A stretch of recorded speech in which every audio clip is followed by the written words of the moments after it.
Before we get started, make sure to subscribe to the channel and like this video. That way, you'll always stay connected to our stories and never miss the next adventure.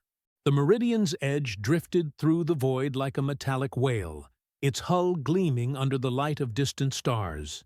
Inside, the research vessel hummed with the quiet efficiency of a crew that had learned to work together despite their differences. Dr. Emma Frost pressed her face against the observation deck's viewport, watching nebula clouds swirl in shades of purple and gold.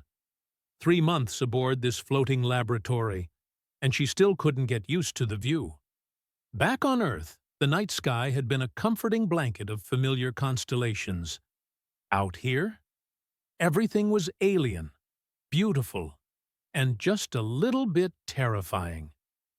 Still staring at the pretty lights, human. Emma turned to find Captain Tholnex approaching, his reptilian features arranged in what she'd learned to recognize as amusement. The Sauron stood nearly 8 feet tall, with scales that shifted from deep green to bronze, depending on his mood. Right now, they held a warm amber hue, his version of friendly teasing. "Just appreciating the scenery," Emma replied, patting the datapad tucked under her arm. "Though I'd appreciate it more if we actually found something to study, instead of cataloging empty space for the past 2 weeks. Tholnex's throat sac inflated slightly, the Sauron equivalent of a chuckle. "Patience, Doctor. The universe has a way of providing exactly what we need, precisely when we least expect it." "That's either profound wisdom or complete nonsense," Emma said, grinning. "I can never tell with you." "Perhaps both." The ship's intercom crackled to life, cutting through their conversation. "Captain to the bridge. We have an incoming transmission." Tholnex's scales shifted to a more serious blue-gray. "Duty calls. Care to join me? Your human perspective might prove useful." Emma followed him through the ship's corridors, past laboratories filled with equipment she was still learning to operate and crew quarters designed for beings with very different anatomical requirements. The Meridian's edge housed representatives from 18 different species, making it one of the most diverse research vessels in the Galactic Federation fleet. Most days, Emma felt like she was living in a particularly elaborate zoo exhibit, labeled "Human, Handle with Care." The bridge buzzed with controlled activity. Science Officer Peldar stood at the communications console, their insectoid form perfectly still except for the subtle twitching of their antennae. The Vex-T species communicated as much through pheromones and electromagnetic fields as they did through speech, making Peldar one of the most efficient and mysterious crew members aboard. "Report," Tholnex commanded, settling into his captain's chair with the fluid grace of a predator. "Distress signal from the Kepler 442 system," Peldar replied, their voice carrying the slight buzz that characterized their species. "Origin point appears to be an uncharted planet in the 4th orbital position. The signal is unusual." "Unusual? How?" Emma asked, moving to peer over Peldar's shoulder at the readouts. "The transmission contains biometric data from multiple life forms, 3 distinct signatures, all registering as juveniles. However, the species identification markers are concerning." Tholnex leaned forward. "Concerning in what way?" Peldar's antennae twitched more rapidly, their equivalent of nervous energy. "The signatures match Rach'nari physiology." The bridge fell silent. Emma looked around at the suddenly tense faces of the crew, feeling like she'd missed the punchline to a very unfunny joke. "I'm sorry," she said, "but could someone explain why that name just made everyone look like they've seen a ghost?"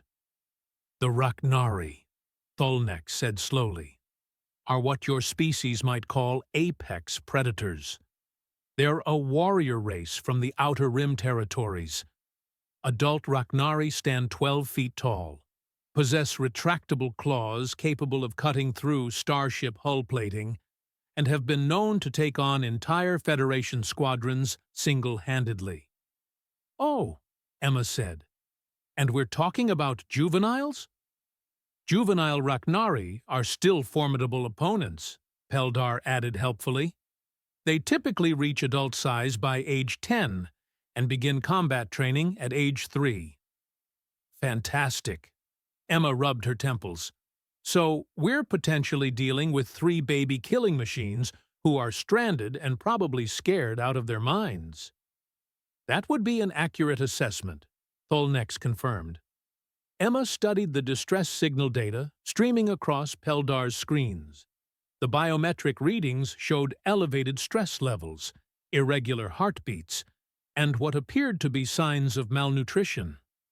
Whatever else these Rachni juveniles might be, they were in trouble. "We have to help them," she said. The bridge crew exchanged glances. Chief Navigator Wexton, a slug-like Malarian, spoke up from his position at the helm. "Doctor, with all due respect to your human compassion, approaching a distressed Rachni pod could be considered unwise." "They're children," Emma insisted. "Scared, hungry children who are probably wondering if anyone's coming to save them." "Children with claws and teeth designed for killing," Peldar pointed out. Emma turned to Captain Tholnex. "What does Federation protocol say about distress calls?" Tholnex's scales shifted through several colors before settling on resigned brown. "Federation protocol requires us to render aid to any being in distress, regardless of species or potential danger." He paused. "However, it also allows for discretionary judgment when crew safety is at risk." "So we could legally ignore them?" "We could." Emma looked around the bridge again, taking in the faces of beings from a dozen different worlds. Some showed fear, others calculation, and a few displayed what she was beginning to recognize as curiosity. These were scientists and explorers, not soldiers. They'd joined the Federation to push the EEE boundaries of knowledge, to make contact with new forms of life. "But we won't," she said. It wasn't a question. Tholnex's throat sac, inflated in what Emma had learned, was his version of a sigh. "Set course for Kepler 442. Maximum speed." "Aye, Captain," Wexton replied, his tentacles dancing across the navigation controls. As the Meridian's edge changed course, Emma found herself wondering what they'd find on that distant planet. 3 juvenile Rachni, stranded and afraid. The optimist in her imagined frightened children who just needed help getting home. The realist whispered that they were flying toward a potential bloodbath. The scientist in her? Well, the scientist was absolutely fascinated. "Peldar," she said, moving back to the communications console. "Can you tell anything else from the signal? How long have they been stranded? Any indication of what happened to their ship?" "The distress beacon has been broadcasting for approximately 6 standard days," Peldar replied, their compound eyes reflecting the console's blue glow. "As for their vessel, long-range sensors detect debris scattered across a roughly 2-kilometer radius. Whatever happened, it was catastrophic." "Survivors, besides the juveniles?" "Negative. The 3 life signs are the only ones registering on the planet's surface." Emma felt a familiar tightness in her chest, the same feeling she'd experienced during her first xenobiology fieldwork when she'd encountered a family of Centaurian tree-dwellers whose habitat had been destroyed by mining operations. The adult pair hadn't survived, but their offspring had huddled together in the ruins, too young to understand that their world had ended. "How long until we reach them?" she asked. "At current speed, approximately 18 hours, Wexton announced. "Good. That gives us time to prepare." Emma turned to address the bridge crew. "I want full biohazard protocols in place. but I also want medical supplies ready. If these juveniles are injured, we need to be prepared to treat them." "Doctor," Tholnex said carefully, "you're not seriously considering bringing Raknari aboard this ship." "I'm considering helping 3 stranded children," Emma replied. "The fact that they happen to be Raknari is a complication we'll deal with." Peldar's antennae twitched in what Emma had learned indicated deep thought. There is another consideration. Raknari's social structure is based on pack dynamics. If these juveniles have been orphaned, they may exhibit unpredictable bonding behaviors. Meaning, they may attempt to adopt the first adult they encounter as a surrogate pack leader. Emma blinked. That could actually work in our favor, couldn't it? If they bond with someone on the crew, they'd be less likely to view us as threats. Or, Tholnex said dryly, they could become violently protective of their chosen surrogate and attack anyone they perceive as a threat to that individual. "Well," Emma said, checking her chronometer, "I guess we'll find out in 18 hours. As the Meridian's Edge raced through hyperspace toward their destination, Emma couldn't shake the feeling that they were flying toward something that would change everything. Not just for the 3 stranded Raknari juveniles, but for everyone aboard the ship. She just hoped it would be a change they could all survive. The planet's surface looked like someone had taken a perfectly good world and put it through a cosmic blender. Twisted metal debris glittered across the rust-colored landscape, scattered in patterns that spoke of violent impact and explosive decompression. The Meridian's Edge settled into orbit with the careful precision of a surgeon approaching a patient who might bite.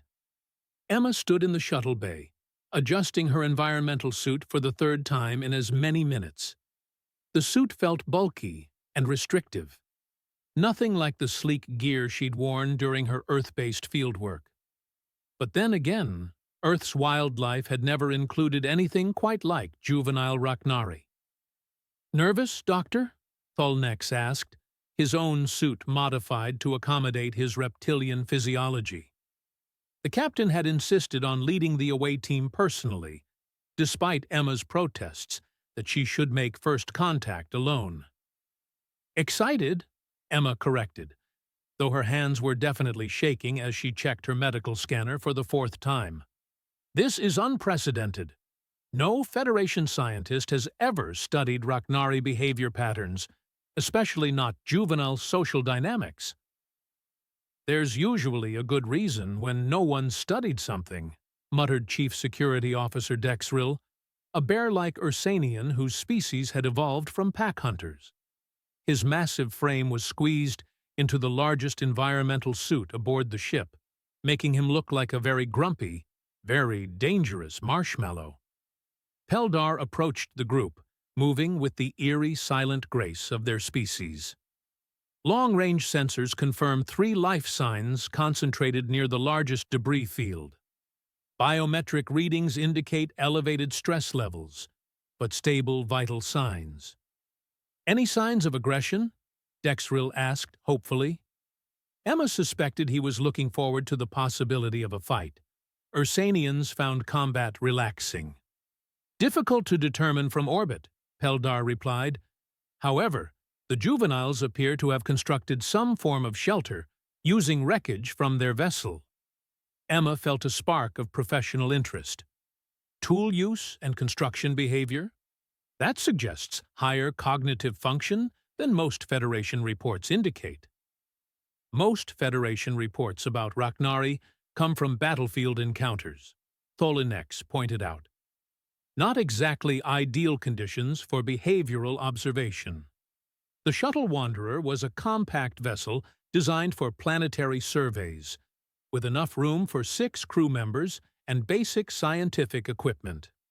As they descended through the planet's thin atmosphere, Emma pressed her face to the EEE viewport, watching the debris field grow larger and more detailed.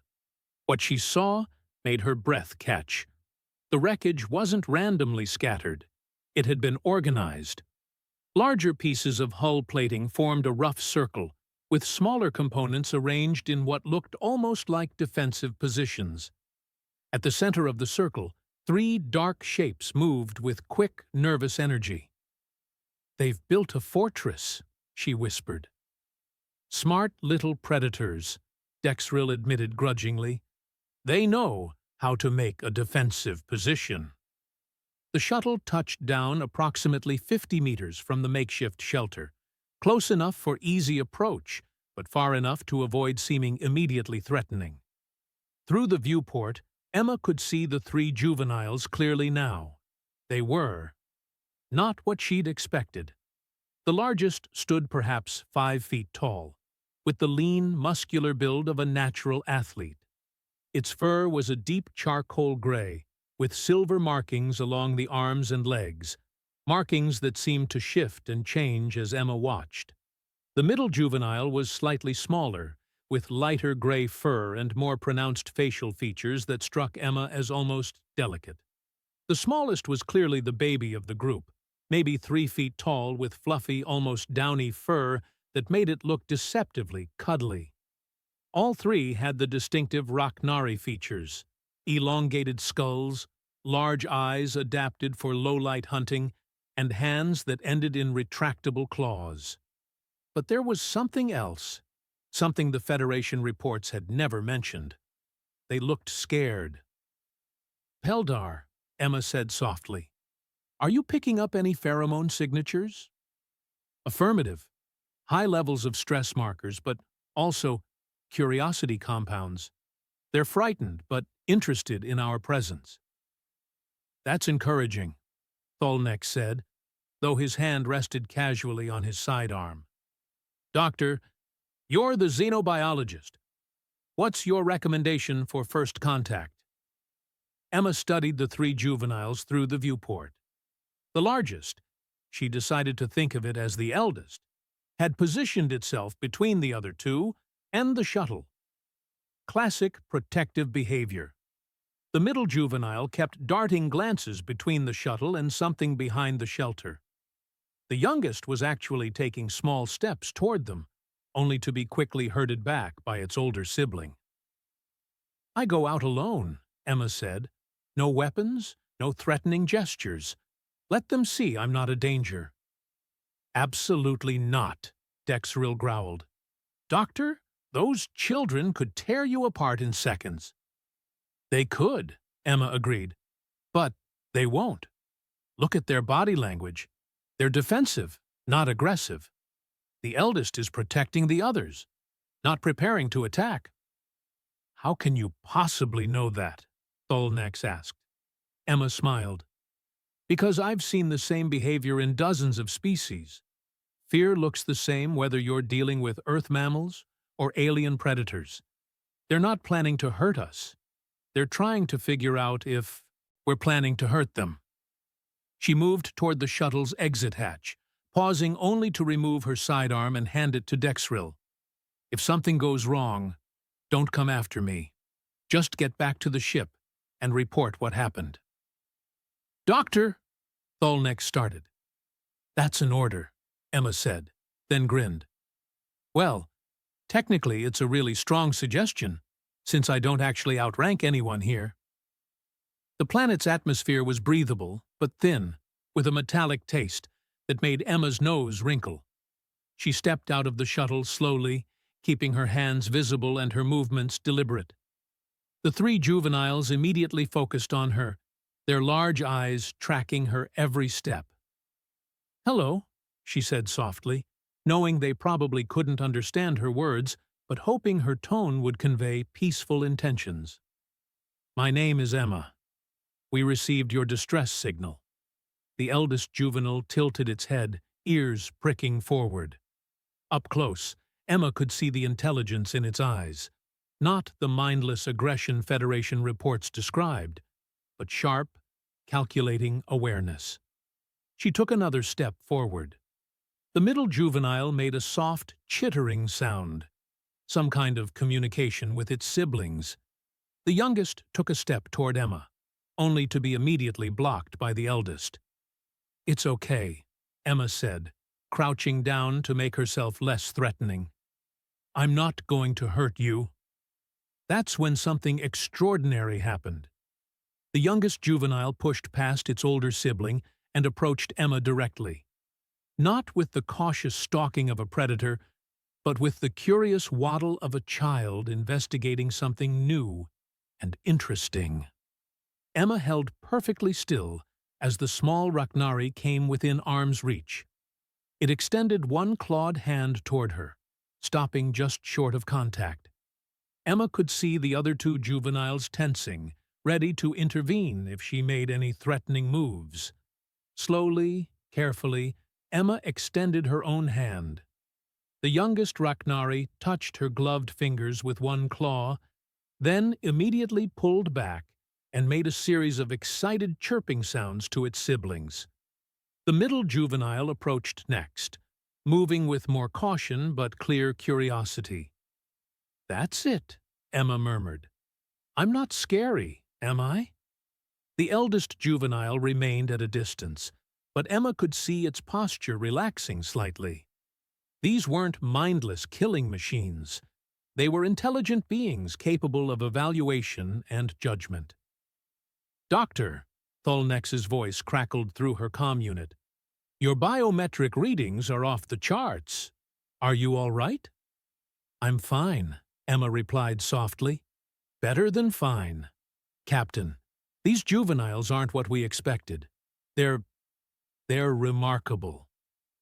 The middle juvenile had begun examining Emma's environmental suit with obvious fascination, its claws delicately tracing the seams and joints. The youngest was making soft, purring sounds and had actually moved close enough to lean against Emma's leg. "They're bonding with you," Peldar observed through the comm. "Fascinating. Raknari juveniles typically require weeks of exposure before accepting a new pack member."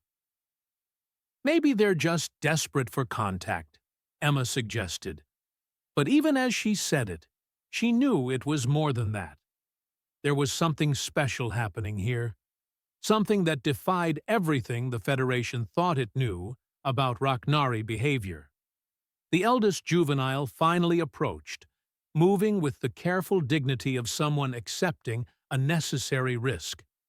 It studied Emma's face through her helmet visor, then made a complex series of sounds that the other two immediately responded to.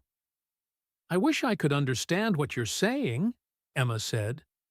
As if in response, the eldest juvenile pointed at the wreckage behind them, then at the sky, then at Emma. The message was clear. Their ship was destroyed, they were stranded, and they recognized that she might be able to help. "Smart," Emma breathed. "You're all incredibly smart." She activated her comm unit. "Captain, I need the medical team down here. These juveniles are malnourished and probably dehydrated, and I want to examine their shelter. The construction techniques they've used are far more sophisticated than anything in our database." "Doctor," Tholonex said carefully, "are you suggesting we bring them aboard the ship?" Emma looked at the three young Raknari, seeing not the monsters of Federation propaganda, but three frightened, intelligent children who had survived a catastrophe through their own ingenuity and determination. "I'm suggesting," she said, "that we just made first contact with the most remarkable species we've ever encountered.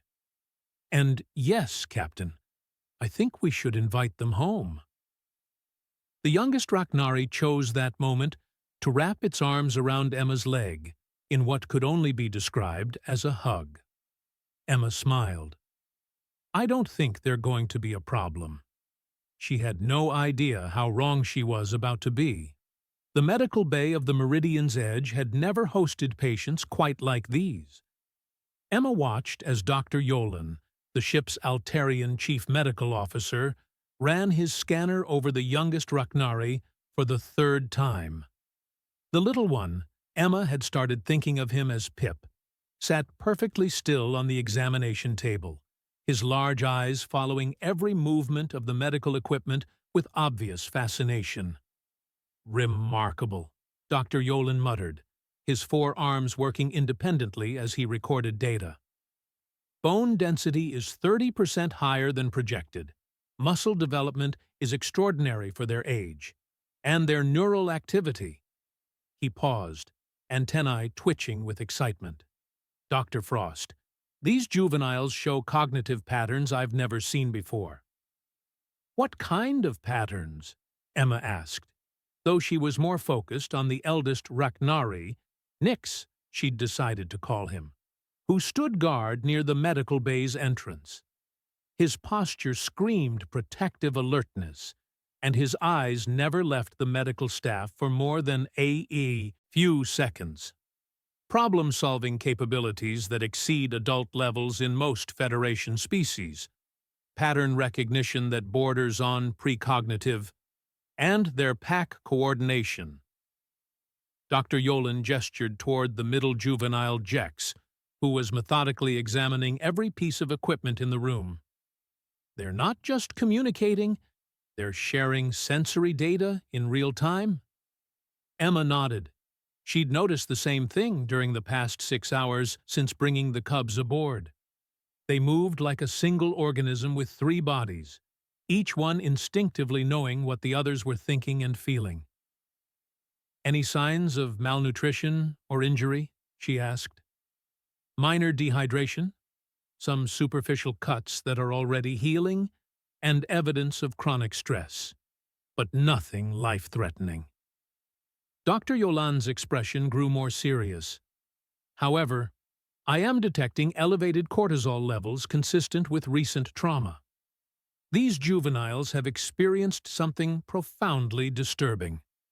Before Emma could respond, the medical bay's doors hissed open and Captain Tholnex entered, followed by Science Officer Peldar. Immediately, all 3 Raknari cubs shifted position. Nix moved to place himself between the newcomers and his siblings. Jex stopped her examination of the medical equipment, and little Pip actually growled. "Interesting reaction," Peldar observed, their compound eyes reflecting the room's lighting. "They view the captain as a potential threat." "They're protecting me," Emma realized, moving to stand beside Nix. The moment she did, all 3 cubs relaxed slightly. They see me as part of their pack now. Tholnex's scales shifted to a cautious blue-green. "Doctor, we need to discuss the situation. I've received communications from Federation Command." Emma felt her stomach drop. "What kind of communications?" "The kind that use words like immediate transfer and military research facility," Tholnex replied grimly. "Apparently, news of our rescue mission has reached some very interested parties." "They want to take the cubs?" Emma's voice rose, and she noticed all 3 Raknari immediately responding to her distress. Nix stepped closer to her side, while Jex and Pip moved to flank her other side. "Command considers them valuable intelligence assets," Peldar explained. "Raknari juveniles have never been available for study before. The military applications alone—" "These aren't assets," Emma interrupted. "They're children. Traumatized children who have just lost everything. Children with claws that can cut through hull plating," Tholnex pointed out. "Doctor, I understand your attachment to them, but we have to consider the safety of the crew." "What safety concerns?" Emma demanded. "They've been nothing but cooperative since we brought them aboard. They're curious, intelligent, and—" The ship's intercom crackled to life, cutting her off. "Captain to the bridge. Priority communication from Admiral Stendar."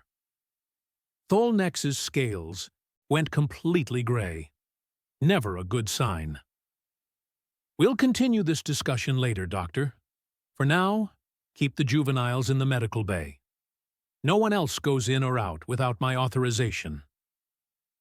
As the captain and Peldar left, Emma noticed that Nix had moved even closer to her, his ears flattened against his skull in an expression she was learning to recognize as anger.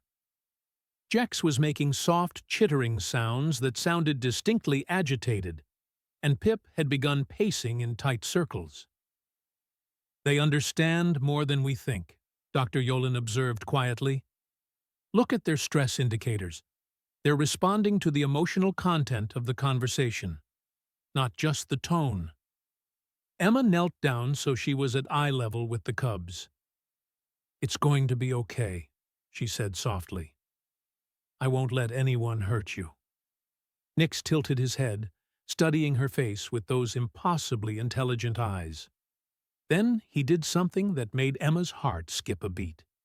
He reached out with one clawed hand and gently touched her cheek, making a soft sound that could only be described as comforting.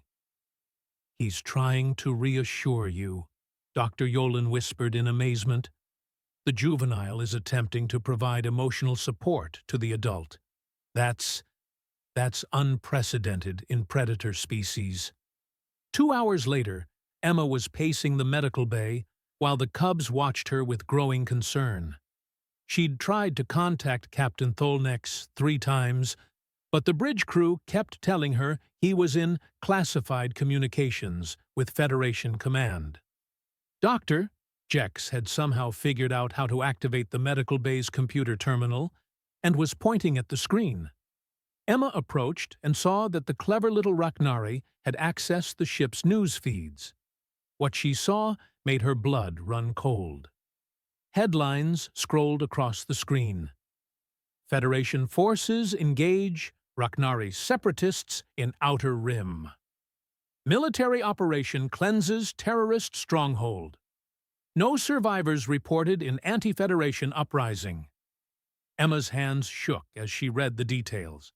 A Raknari colony ship had been intercepted 3 weeks ago, accused of carrying weapons to rebel forces.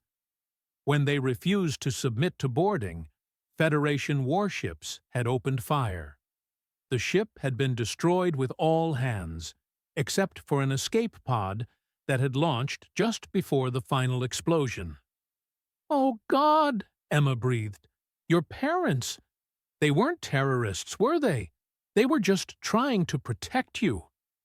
Nix made a low, mournful sound that needed no translation. Jex pressed close to her brother's side, while Pip began making distressed chirping noises. Emma pulled up more files, her xenobiology training helping her piece together the truth. The Raknari weren't a warrior race bent on conquest. They were refugees. Their homeworld had been strip-mined by Federation-approved corporations, leaving them homeless and desperate. The separatist movement was just families trying to find new places to live. And the Federation had been systematically hunting them down. The cubs weren't just survivors, she realized aloud. They were witnesses.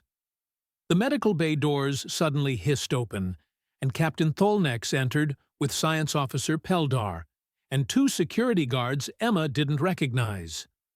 All 3 Raknari cubs immediately moved to surround Emma, their earlier playfulness replaced by obvious threat displays.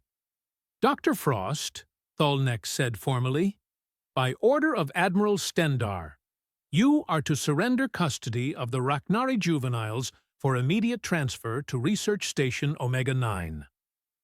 "I refuse," Emma said flatly. "This isn't a request, Doctor.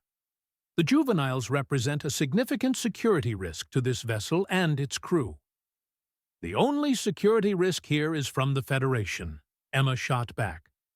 "I know what happened to their parents, Captain. I know why their ship was destroyed."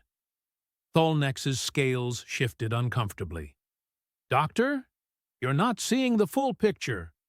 I'm seeing it perfectly clearly." Emma gestured to the computer terminal where the news feeds were still scrolling. "The Federation murdered their families and now wants to dissect the survivors for military intelligence." One of the security guards stepped forward. "Ma'am, please step away from the specimens." That was the wrong word to use. Nix let out a sound that was part roar, part shriek, and entirely terrifying. His claws extended fully as he positioned himself directly between Emma and the guard. Jex flanked to the left, her own claws gleaming, while Pip, adorable little Pip, bared teeth that looked far too sharp for his small mouth. "Stand down!" the guard shouted, reaching for his weapon. "Don't you dare!" Emma warned, placing protective hands on Nix's shoulders. "They're not attacking. They're defending." "Doctor," Peldar said urgently, "their pheromone output indicates extreme agitation. If they perceive you as being threatened, then don't threaten me," Emma interrupted. "Captain, these cubs have bonded with me. They see me as their pack leader. If you try to separate us by force, they will fight to protect me." "And we'll have to put them down," the security guard said coldly. The temperature in the room seemed to drop 10 degrees. All three cubs went completely still, the kind of stillness that predators display just before they strike. "Nobody," Emma said very quietly, "is putting anyone down." She turned to face Captain Tholnex directly. "Captain, I've been documenting everything since we found them. The evidence of Federation war crimes, the systematic genocide of Raknari refugees, the cover-up operations. It's all recorded and backed up to multiple secure servers." Tholnex's throat sac deflated. "Doctor, what are you saying?" "I'm saying that if anything happens to these cubs, or to me, that documentation gets transmitted to every independent news network in the galaxy." Emma's voice was steel wrapped in velvet. The Federation's dirty little war against the Raknari becomes front-page news across 12 sectors. The security guards looked uncertainly at their captain. Peldar's antennae were twitching so rapidly they were almost a blur. "You're threatening to expose classified military operations," Tholnex said slowly. "I'm threatening to expose war crimes," Emma corrected. "There's a difference." For a long moment, the only sound in the medical bay was the soft growling of three very protective Raknari cubs. Finally, Captain Tholnex spoke. "Guards, return to your stations. Doctor, we need to discuss this situation privately." "The cubs stay with me," Emma said firmly. "The cubs stay with you," Tholnex agreed. As the security personnel filed out, Emma felt some of the tension leave her body. But she knew this was far from over. The Federation wanted these cubs, and they weren't going to give up easily. She looked down at Nix, who was still standing guard beside her, and made a decision that would change all their lives. "Don't worry," she whispered to the three young Raknari. "I'm not letting anyone take you away from me." What she didn't know was that Federation Marines were already boarding the ship. The Meridian's edge shuddered as the Federation dreadnought Iron Will locked onto their hull with magnetic clamps. Emma felt the vibration through the deck plating and knew their time had run out. "Dr. Frost to the bridge, immediately!" Captain Tholnex's voice echoed through the ship's intercom, tight with barely controlled tension. Emma looked at the three Raknari cubs, who had all gone rigid with alertness. Nix's ears were swiveling constantly, tracking sounds she couldn't even hear. Jex had moved to the medical bay's computer terminal and was rapidly cycling through security feeds. Little Pip was pressed against Emma's leg, making soft, whimpering sounds that broke her heart. "They know," she said quietly. "Somehow, they know what's coming." Dr. Yolen approached cautiously, his forearms spread in a gesture of helplessness. "Dr. Frost, perhaps it would be wise to—" "No." Emma's voice cut through the medical bay like a blade. "I'm not abandoning them." She activated her personal communicator. "Captain, whatever's happening up there, the cubs stay with me." "Doctor," Tholnex's voice crackled back, "we have Federation Marines boarding the ship. Admiral Stendar has issued direct orders for your arrest, and the immediate seizure of the Raknari specimens. Specimens, Emma repeated flatly. They're calling children specimens. Nix looked up at her, those intelligent eyes seeming to understand every word. He made a complex series of sounds to his siblings, and immediately all three cubs moved into formation around Emma. Not the playful positioning she'd grown used to, but a genuine defensive perimeter. "Dr. Yolen," Emma said, "I need you to leave. Now. I can't abandon my patients. You can, and you will." Emma's tone brooked no argument. "What's about to happen here? I don't want you caught in the crossfire." The Altarian doctor hesitated for a moment, then gathered his medical equipment and hurried toward the exit. He paused at the doorway. "For what it's worth, Dr. Frost, I believe you're doing the right thing." As the medical bay doors sealed behind him, Emma felt the weight of her decision settling on her shoulders. She was about to take on the entire Federation military apparatus, armed with nothing but 3 traumatized alien children and a moral conviction that felt increasingly fragile. "Okay, guys," she said to the cubs. "This is where things get complicated." The ship's internal sensors chimed, and Jax pointed at the computer display. Emma could see armed figures moving through the corridors, Federation Marines in full combat armor, carrying weapons designed to subdue dangerous alien life forms. "They're not taking any chances," she murmured. Nix made a low, growling sound and moved closer to the medical bay's entrance. His claws were fully extended now, and Emma could see the powerful muscles in his shoulders bunching with tension.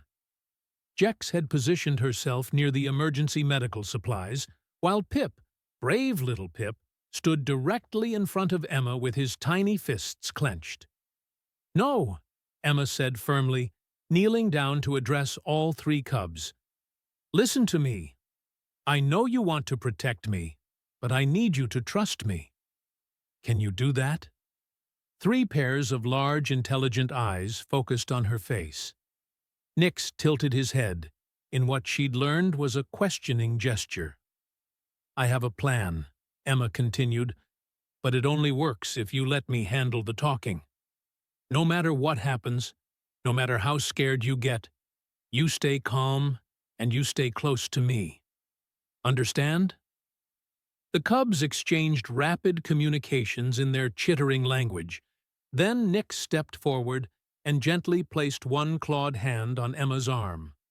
The gesture was unmistakably reassuring. He was telling her that they trusted her. The medical bay doors suddenly hissed open, and 6 Federation Marines stormed in, weapons raised. Behind them came a figure Emma recognized from news broadcasts. Admiral Stendar himself, a tall Centaurian with the cold eyes of someone who'd spent too many years making difficult decisions.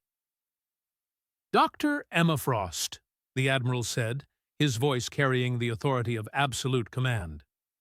"You are under arrest for obstruction of military operations and theft of Federation property." "Property?" Emma stood slowly, keeping her hands visible. "Admiral, these are sentient beings. Children, specifically. Since when does the Federation classify children as property?" "Since those children belong to a hostile alien species that has declared war on Federation interests," Admiral Stendar replied. "Stand aside, Doctor. My Marines have orders to secure the specimens by any means necessary." The 3 cubs immediately responded to the threat in his voice. Nix moved to Emma's right side, Jex to her left, and Pip positioned, himself directly in front of her. Their body language was unmistakable. They were prepared to fight an entire squad of armed Marines to protect her. "Fascinating," Admiral Stendar observed. "They've imprinted on you as a surrogate parent. That will make the psychological conditioning much easier." Psychological conditioning? Emma felt ice forming in her veins. What exactly are you planning to do to them? Train them, of course. Raknari juveniles raised in Federation facilities, programmed with Federation loyalties. Imagine the intelligence value. Imagine the tactical advantages. Emma stared at the Admiral in horror. You want to turn them into weapons. I want to turn a liability into an asset. These cubs represent the future of human-Raknari relations, a future where their species serves Federation interests instead of opposing them. Over my dead body, Emma said quietly. Admiral Stendar smiled, a cold expression that never reached his eyes. That can be arranged, Doctor. Marines, sedate the human and secure the specimens. The lead Marine raised his weapon, and everything happened at once. Nix let out a roar that shook the medical bay's bulkheads and launched himself at the nearest Marine. His claws raked across the soldier's armor, leaving deep gouges in the supposedly impenetrable plating. Jex moved like liquid lightning, disarming 2 Marines before they could even react. Little Pip, adorable, harmless Pip, grabbed a medical scanner and hurled it with enough force to crack a Marine's helmet visor. "Stand down!" Admiral Stendar shouted. "Do not harm the specimens!" But the cubs weren't fighting like mindless animals. They were fighting like a coordinated military unit, each one covering the other's movements, each strike calculated for maximum effect. Within seconds, they had the Marines backed against the medical bay's walls. "Stop!" Emma commanded, and immediately all 3 cubs froze in place, their attention snapping to her. Nobody else gets hurt. That's an order. The cubs slowly backed away from the Marines, but their eyes never left the armed soldiers. They formed their protective formation around Emma again, ready to resume the fight at a moment's notice. Admiral Stendar stared at the scene in obvious amazement. Remarkable! They respond to your commands even in combat situations. Doctor, you've just demonstrated exactly why these specimens are so valuable. They're not specimens, Emma repeated. And they're not weapons. They're children who have lost everything and are trying to survive in a universe that wants to destroy them. Sentimental nonsense, the Admiral dismissed. Marines, prepare the neural restraints. I wouldn't do that if I were you, Emma interrupted. She pulled out her personal data pad and held it up so everyone could see the screen. On it was a transmission queue showing dozens of files ready to be sent to news networks across the galaxy. Everything is documented. Admiral, the massacre of the Raknari refugee ship, the cover-up operations, the systematic genocide disguised as anti-terrorism campaigns, and now this, the Federation's plan to kidnap traumatized children and turn them into brainwashed soldiers. Admiral Stendar's expression didn't change, but Emma caught the slight tightening around his eyes. You're bluffing, Doctor. You wouldn't dare expose classified operations. Try me, Emma said, her finger hovering over the transmission button. I've got nothing left to lose, Admiral. You've already decided to arrest me. Might as well make it count. For a long moment, the medical bay was silent, except for the soft growling of 3 very protective Raknari cubs. Then Admiral Stendar did something unexpected. He laughed. You know what, Dr. Frost? I believe you would do it. You'd burn down the entire Federation intelligence network to protect 3 alien children you've known for less than a day. Without hesitation, Emma confirmed. Admirable. Stupid, but admirable. The Admiral gestured to his Marines. Stand down. New plan.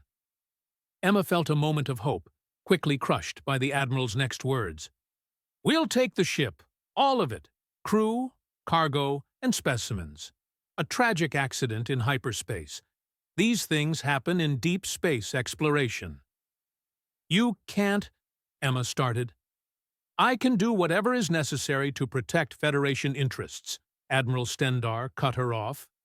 Your little documentation project dies with you, and the specimens come home where they belong. That's when Captain Tholnex's voice echoed through the ship's intercom system. Attention all Federation personnel.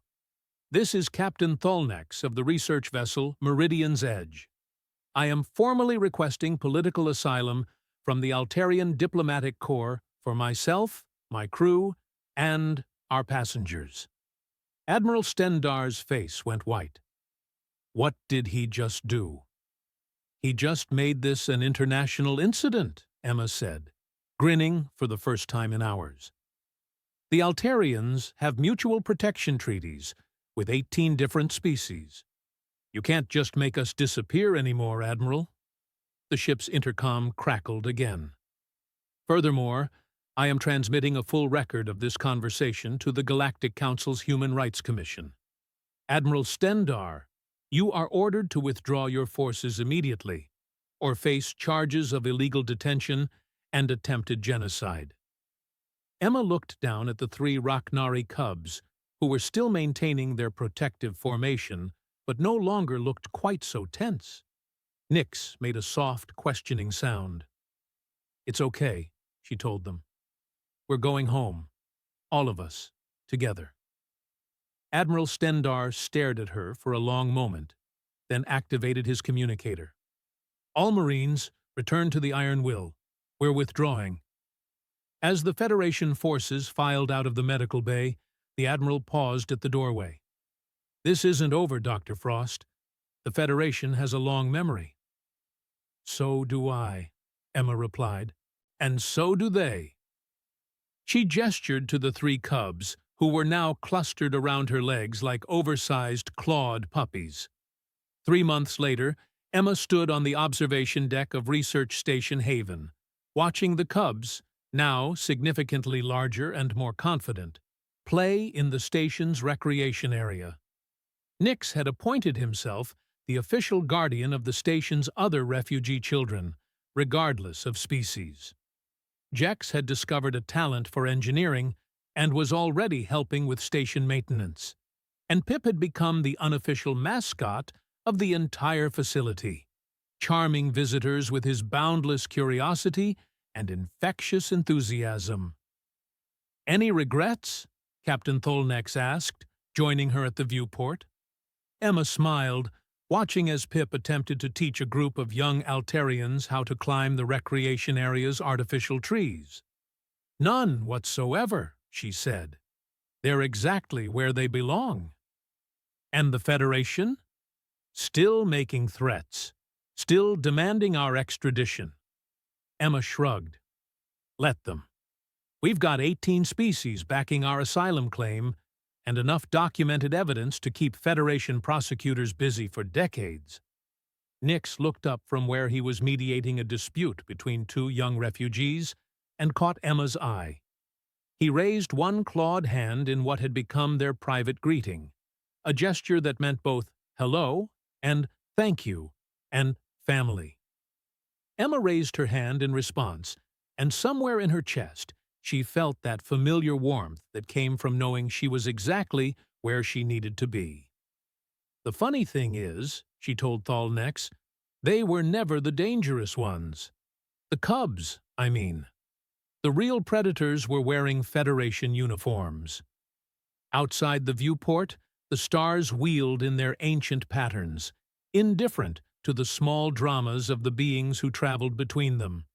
But on Research Station Haven, 3 young Raknari were learning that the universe could be kind as well as cruel. And one human scientist was discovering that sometimes the best way to save someone else is to let them save you right back.